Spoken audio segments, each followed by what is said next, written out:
Where are you from? France. France. Bonjour. Bonjour. Welcome aboard. Thank you.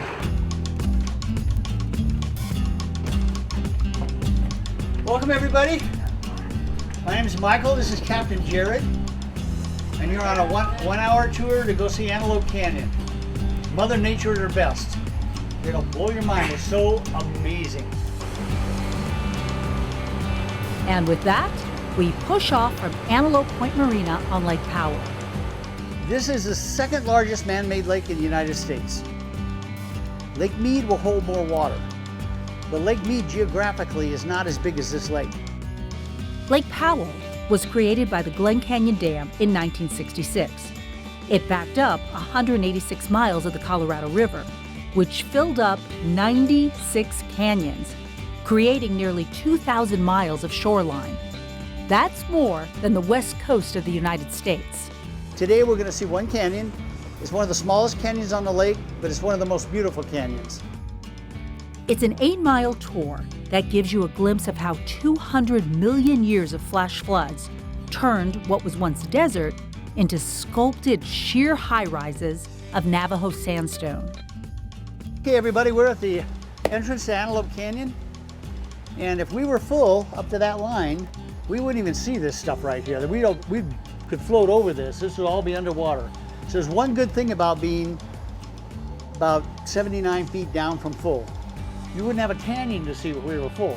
Now the canyon gets much deeper as we go in further. Along the walls, you'll also see some curious holes that were there long before the dam filled the canyon with water. That's a common question. They were at one point filled with limestone or some sort of organic material. Over time, the flash floods exposed them and washed away whatever was inside, now allowing for new life to take a breather. See, Joseph, we picked a new home. See the owl?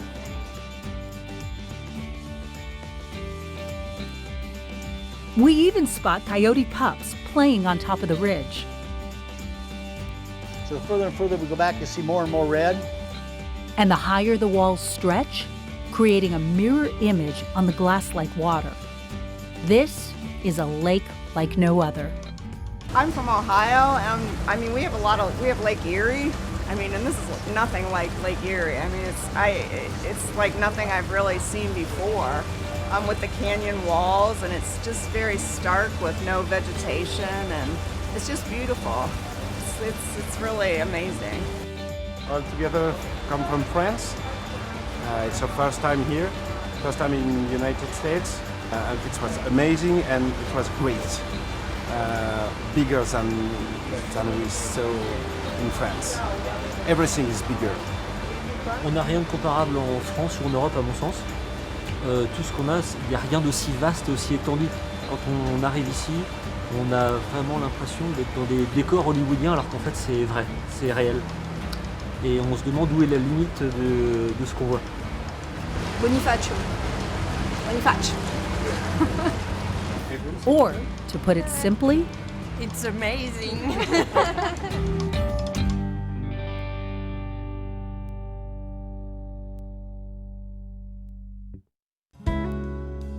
Arizona Highways Television is brought to you by Arizona Public Service and the Arizona Office of Tourism.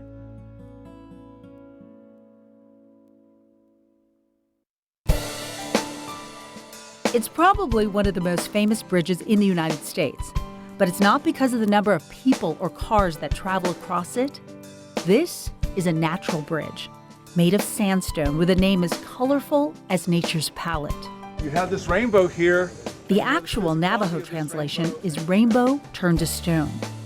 President William Howard Taft designated it as a national monument in 1910, 2 years before Arizona was even a state.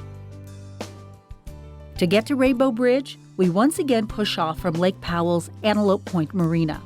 Vessel 266 is in service at Antelope Marina, 4 aboard, departing for Rainbow Bridge. It'll take about 2 hours to get there.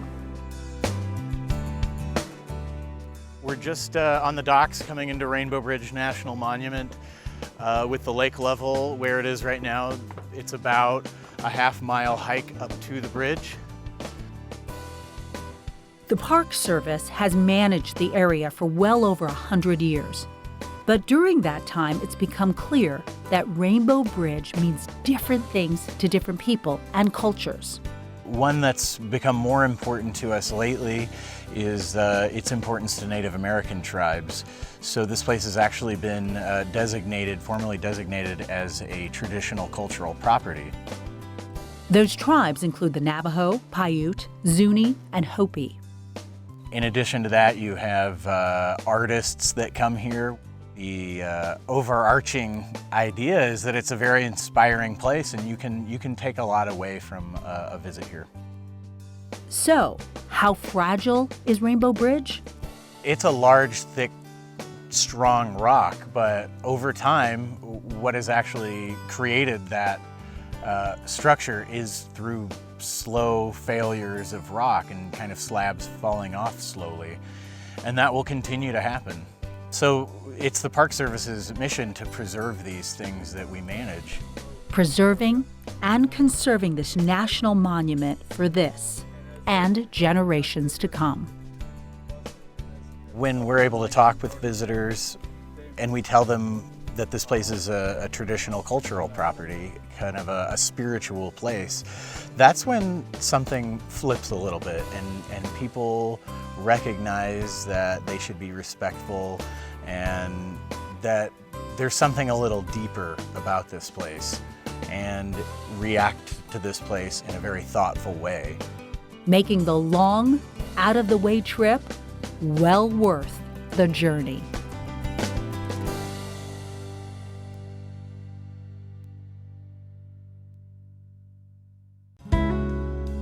Arizona Highways Television is brought to you by Arizona Public Service and the Arizona Office of Tourism.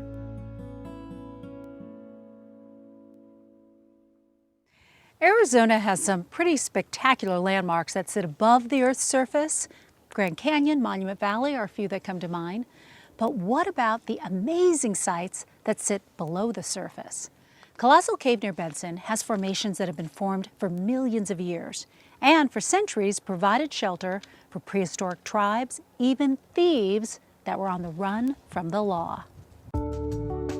Dark, quiet, mysterious. A cave full of secrets. A cave full of wonder. This is called the Silent Waterfall. It's one of the more beautiful flowstone formations we have in the cave. See, tucked away underground in this unassuming mountainside is a treasure. Colossal Cave is a unique cave system. It's over 3 miles of passageways. It's been utilized by people for almost 2,000 years. This is where the Indians first discovered the cave.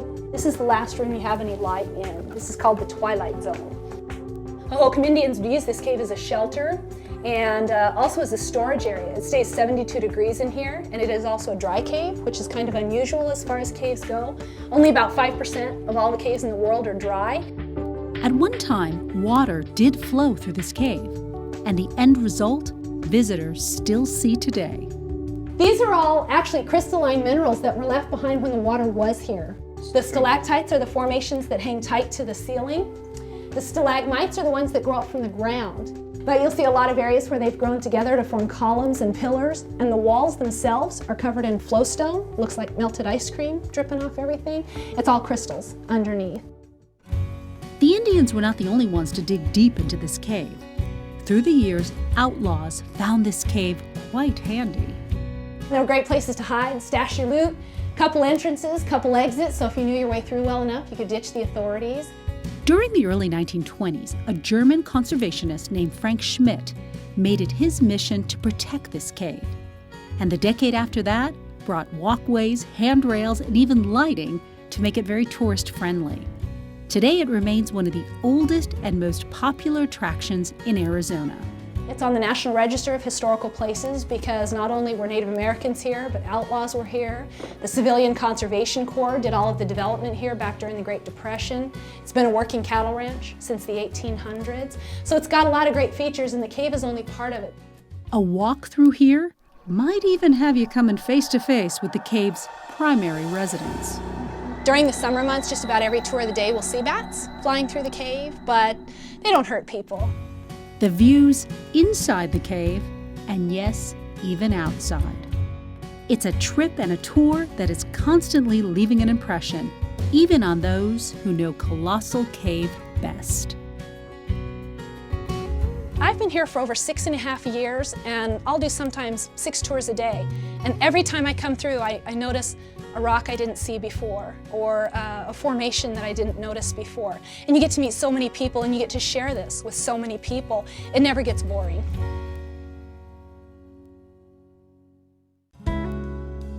Arizona Highways Television is brought to you by Arizona Public Service and the Arizona Office of Tourism. Hi, my name is Carol and welcome aboard the Starship 2010. Today we're going to be going 25 miles up the Colorado River into the Topot Gorge. And it's a fully narrated tour. You get a great history of the lower Colorado River. Can't go wrong, it's a wonderful trip. At the southern end of Lake Havasu, the Bill Williams River flows in. Along it, the Bill Williams National Wildlife Refuge. We have burro that live loose along the river. Descendants of burros turned loose into the wild by miners out here in the late 1800s. This tour is a little different because we go a little farther than most tours operated out of Lake Havasu. The Topot Gorge itself is quite unique, the fact that it was caused by upheavals in the Earth's crust. We have coyote and raccoon living along the river on either side. See the occasional bobcat.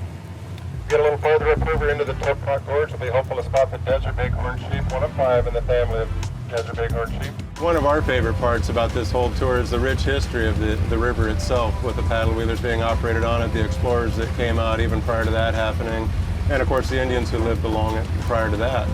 Now, the first paddle wheeler operated on the river was piloted by a man named James Turnbull. Turnbull bought a 65-foot side wheeler out, which he named Uncle Sam. Now, these 2 corners we're approaching are known as Devil's Elbow. They were named by the paddle wheeler captains who ran on the river. 3 vessels were reported as being lost right here in Devil's Elbow. Now, one of the better mining discoveries in this area was made by a man named Johnny Moss. Johnny Moss was a trapper, prospector, lived out in the area, very well liked by the Indians. He did uncover a large silver strike up at El Dorado Canyon, which is not far from Black Canyon. As news of Moss's strike got out, it led to what's been known as the Colorado River Rush of 1862. Yeah, they should choose our tour because they get to ride this boat and hang out with Carol and I for a little while. And they'll get a lot of good history and see some great scenery along the way. You can start to make out the silhouette of a face looking downriver. This rock formation is known as the Praying Indian. And again, Scorpion Rock's the one that'll be on the far horizon with some daylight showing through. I actually think the best part of it's idling back down slowly through the Topot Gorge. People can get an up-close look at all of the rock formations, the beautiful colors. My personal favorite part, because I work on the boat, are all of the people that I have gotten to meet over the years from all over the world. The gentleman that I met that came here to visit the London Bridge, who'd crossed over it as a child, grew up in London. He was very excited to see the bridge, and he was the one who told me the story about the bullet holes and the fire marks and all of there. He did tell me how to contact the museum in London, that was actually a true story, which a lot of people, everyone has a story, but we knew that one was true. That was absolutely great. I have the best job in Lake Havasu City, and I never get tired of it. Hey Robin, it's a ride you don't want to miss.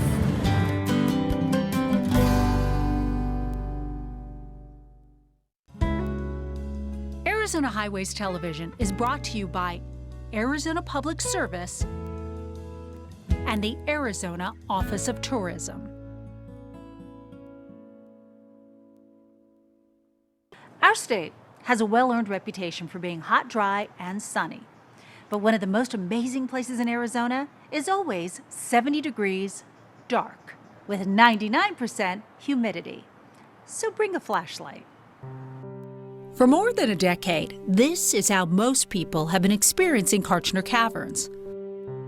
We are wanting them to not just know more about the cave, but to appreciate this environment and have a greater level of respect for protecting these environments, just like we do here every day at Kartchner Caverns. Lights throughout the main chambers of the cave do a great job of letting you see the stunning formations. Because normally when our guests come through, we have a lighting system that's been designed for them, and it's gorgeous and it highlights some phenomenal formations we have here.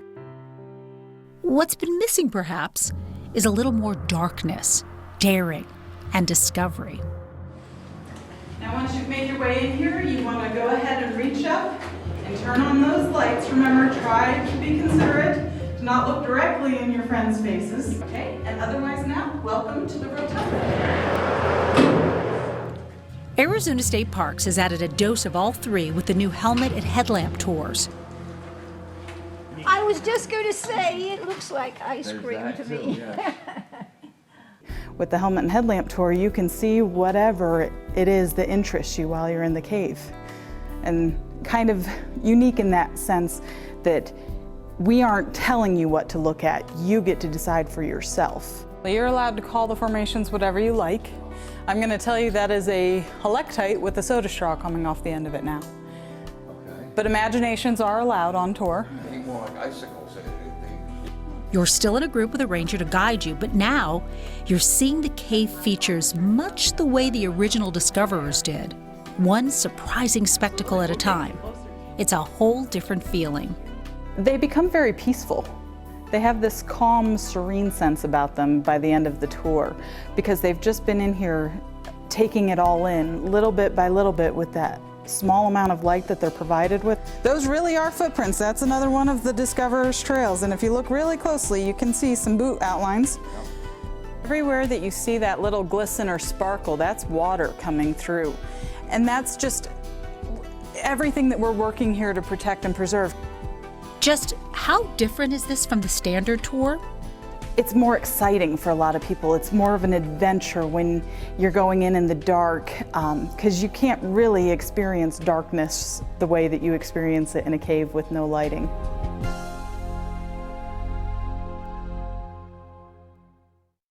Arizona and Texas share a few things like coyotes, canyons, and cactus. So it's a strange story to hear why you have to come all the way to Arizona to find a place called Texas Canyon.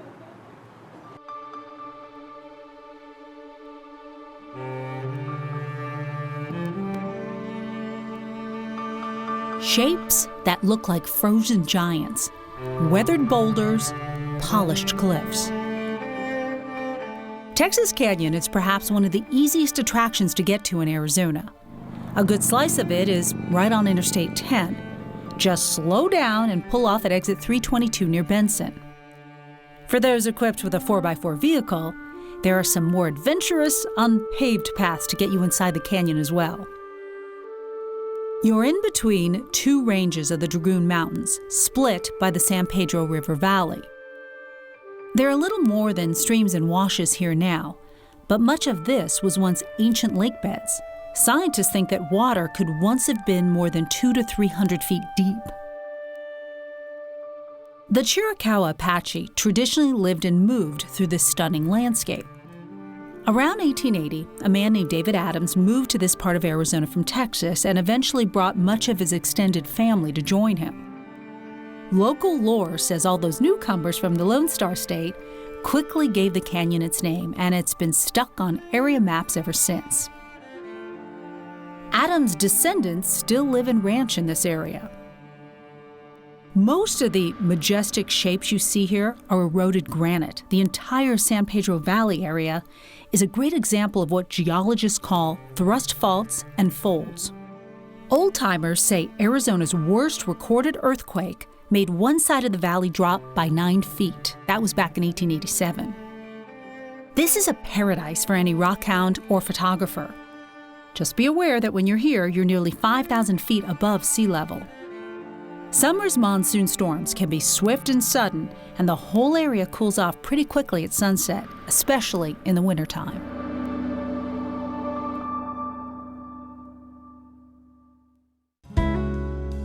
Arizona Highways Television is brought to you by Arizona Public Service and the Arizona Office of Tourism.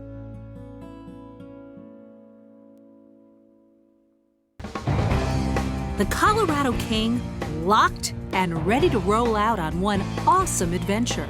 It's a 3-hour tour. On this boat, though, no Gilligan or Marianne, but there is a captain. Lloyd, are you the official captain of this ship? Yes, ma'am, I am. What are we going to see on this sunset cruise? What you're going to see on this is some pretty country up in here. We're presently on Ferguson Lake, Lake Ferguson, and it's the second and largest backwater lake along the river. And the boat? It's a sight in itself. It's all aluminum. It's just under 50 foot long, 18 foot wide, and powered by a John Deere tractor engine. And we have 2 paddle wheels on the back. The tractor engine drives a single hydraulic pump, which in turn drives 2 hydraulic motors. And it's kind of unique because we can reverse one and forward with the other one and literally spin the boat around in its own lane. Hang out with Captain Lloyd long enough, and you pick up all sorts of fun facts. You know, an interesting thing too, and a lot of people don't, in fact, a lot of people question me about it. Arizona has more water shoreline than California. Does it really? Come on. Yes, sure. More water shoreline in Arizona than there is in California. That is hard to believe. And how many passengers? We carry 48. He limited it to that because that's what we can comfortably seat for dinner. Call it a dinner party on the water. The host for the evening, Yuma River Tours. And the most anticipated guest, a sun that is about to call it a day. What do people enjoy about a sunset cruise in the desert? Probably the dinner hour. We cruise up here and talk a lot, give a lot of history about the river. And once we get down into Lake Martinez, we shut the engines down and turn on some soft dinner music, have dinner, and normally have a spectacular sunset out on Lake Martinez. The dinner, a comfortable buffet style, full of delicious dishes for all tastes. Also on the menu, a sky and sunset packed with color and beauty. On this evening, the guest of honor doesn't disappoint, and the sunset provides passengers with one unforgettable experience. Ever been on this cruise before? I haven't. All right, so what'd you think? Great. It was nice. Great. Very nice.